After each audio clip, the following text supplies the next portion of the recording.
अस्सलामुअलैकुम दोस्तों, आज आपकी खिदमत में हम एक बहुत ही इम्पोर्टेंट वीडियो शेयर कर रहे हैं। और आज हम आपको बताएंगे कि किस तरह एक जो लेजेंडरी ट्रेडर था और किस तरह जो एक कारोबार उसने किया और जो बिजनेसमैन था और स्टॉक ट्रेडिंग या ट्रेडिंग वो करते थे, और उन्होंने $5 को किस तरीके से 100 मिलियन यूएसडी में कन्वर्ट किया और उसके बाद किस तरह से उनकी ये वो कर पाए थे और उनसे आप क्या सीख सकते हैं।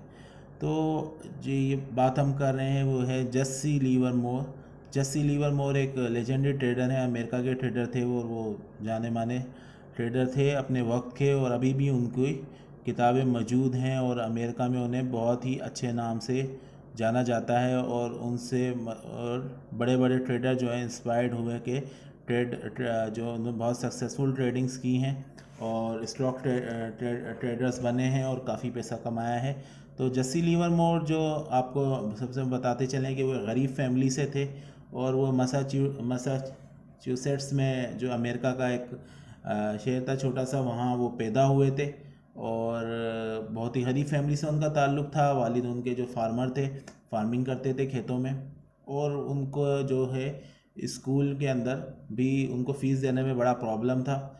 उनके वालिद ने उनको 14 साल के जब हुए तो स्कूल से निकालना चाहा, और उन्होंने कहा कि आप स्कूल से निकल जाएं और आके हमारी जो खेत में मदद करें, क्योंकि वालिद को उनके नुकसान हो रहा था, उनको मदद की ज़रूरत है किसी की खेतों में आके जो उनका हाथ बटाए। तो उनको निकालना चाहा, लेकिन उनकी वालदा थी, वो चाहती थी कि जस्सी लिवरमोर कुछ करें। और उनको वहाँ से उनके वालदा ने कुछ पैसे दे के वहाँ से भेज दिया, और वहाँ पे उन्होंने उसको भेज दिया कहीं दूसरे शहर में, ताकि वो जाके वहाँ पे जॉब कर सकें। तो वो वहाँ से निकल गए। $5 उनकी वालदा ने उनको दिए जाते हुए और उन्हें वहाँ पे भेजा। तो फिर उसके बाद वो बॉस्टन चले गए। बॉस्टन में जाके उन्होंने एक जो बकेट शॉप्स होती थी, आपको पता है पहले दौर में बकेट शॉप्स होती थी जो कि इलीगल ब्रोकर्स होते थे, जो कि ट्रेड करते थे आपके पैसे लेके, जो आप उसको ट्रेड कर सकते थे। वो आपको जो थे इस तरह से, जिस तरह से आजकल जो है ब्रोकर्स होते हैं, आपको पता है ऑनलाइन होते हैं, वो तो खैर रजिस्टर्ड होते हैं, और जो होते हैं उनके पास लाइसेंस होते हैं बाकायदा, आपको पता है अच्छे भी होते हैं बुरे भी होते हैं। खैर उस वक्त ये ब्रोकर्स जो था एक, वहाँ पर उन्होंने वहाँ पे काम जाके बकेट शॉप में शुरू कर दिया। वहाँ पे वो as a chuck boy work कर रहे थे, जो कि उनकी सैलरी जो थी $5 पर वीक वहाँ पे अर्न कर रहे थे। तो उसके बाद वहाँ पे वो काम करते रहे और वो ट्रेडिंग सीखते रहे, किस किस स्टॉक ट्रेडिंग होती है। और वहाँ नंबर्स को वो देखते थे, किस तरह से नंबर्स मूव होते हैं, और उन्होंने आइडिया लगा लिया था कि जो एक स्पेशल सीक्वेंस है नंबर्स की मूव होने की, तो उसके हिसाब से ये नंबर्स ऊपर नीचे होते हैं। तो फिर उन्होंने क्या 15 ईयर्स में उन्होंने स्टार्ट की ट्रेडिंग, खुद भी करना स्टॉक ट्रेडिंग। और उन्होंने 22 साल की उम्र तक 10,000 यूएसडी वो कमा चुके थे, 22 साल की उम्र तक।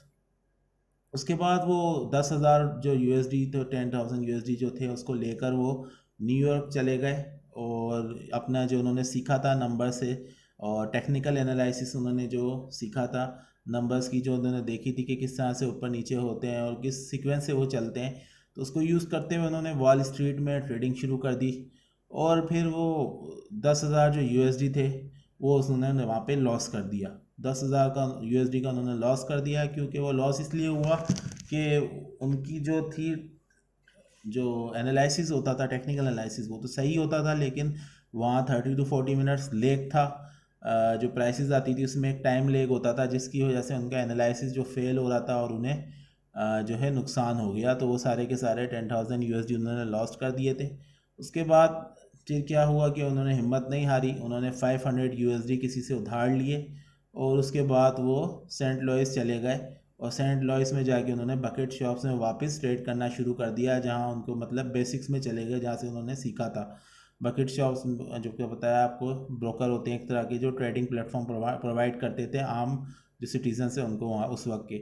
तो उसके बाद उन्होंने वहाँ पर जो है उसको, जो उन्होंने लोन लिए थे 500 यूएसडी, उसको उन्होंने जो है 2,500 यूएसडी जो है उसको तक पहुंचा दिया।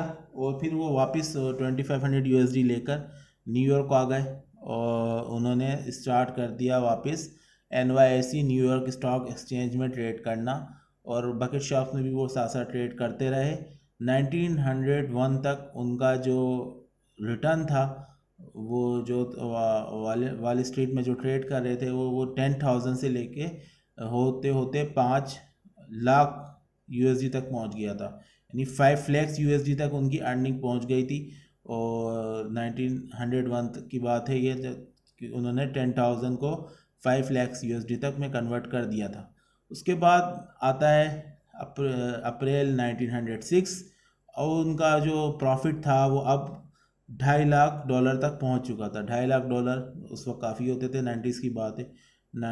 $2.5 लाख तक पहुंच गया था। उसके बाद जो है वो उन्होंने ट्रेड करना जारी रखा। उन्होंने एक पोजीशन शॉर्ट की, और जो है उस वक्त उनको बड़ा फ़ायदा हुआ उससे, और इस तरह वो कमाते रहे। उसके बाद अक्टूबर 1907 में वो ट्रेड कर रहे थे। उस वक्त न्यूयॉर्क स्टॉक एक्सचेंज फाल हो गया था बुरी तरीके से, 50% तकरीबन फाल हुआ था वो उस वक्त, क्योंकि वहाँ पर जो मार्केट थी वो डाउन हो गई थी।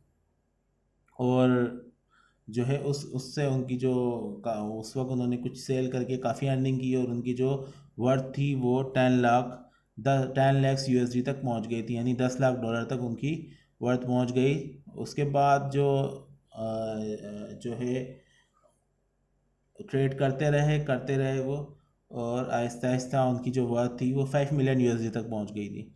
1908 आता है, और 1908 में उनको जो है उनका जो भी उन्होंने कमाया था वो 90% वो लॉस कर देते हैं, उनका नुकसान हो जाता है। और 1908 से 1915 के दरमियान वो सब कुछ लॉस कर देते हैं, यानी 1908 से 1915 में वो दरमियान उनको इतने लॉसेस होते हैं कि वो बैंकरप्ट हो जाते हैं। फिर 1915 आता है, 1915 में वो बैंकरप्ट हुए में। फिर 1915 में उनके पास सिर्फ 500 शेयर्स बचते हैं स्टॉक के। तो वो उनको शेयर को यूज़ करते हुए, वो भी किसी ने उनको ऑफ़र किए थे, तो उसको यूज़ करते हुए वो 1917 तक जो है उस काबिल हो गए, और दोबारा वो वॉल स्ट्रीट में आ गए, ट्रेड करने लगे। और 1918 से 1929 के दरमियान में जो उनकी वर्थ थी, जिन्होंने अर्निंग कर ली थी, वो 100 मिलियन यूएसडी तक वो पहुंच गए थे। फिर आता है 1932। 1932 में उनके जो है वो डाइवोर्स हो जाता है। उनके साथ काफ़ी सारे फैमिलीज इश्यूज़ हैं, बच्चों के इश्यूज़ हैं, और इन फैमिलीज इश्यूज़ की वजह से वो मेंटली बहुत ज़्यादा डिस्टर्ब रहने लगे थे। और फिर ये होता है कि 1937 आता है। 1937 में वो उनकी दोबारा बैंकरप्सी हो जाते हैं वो, और ये तीसरी दफ़ा वो होते हैं।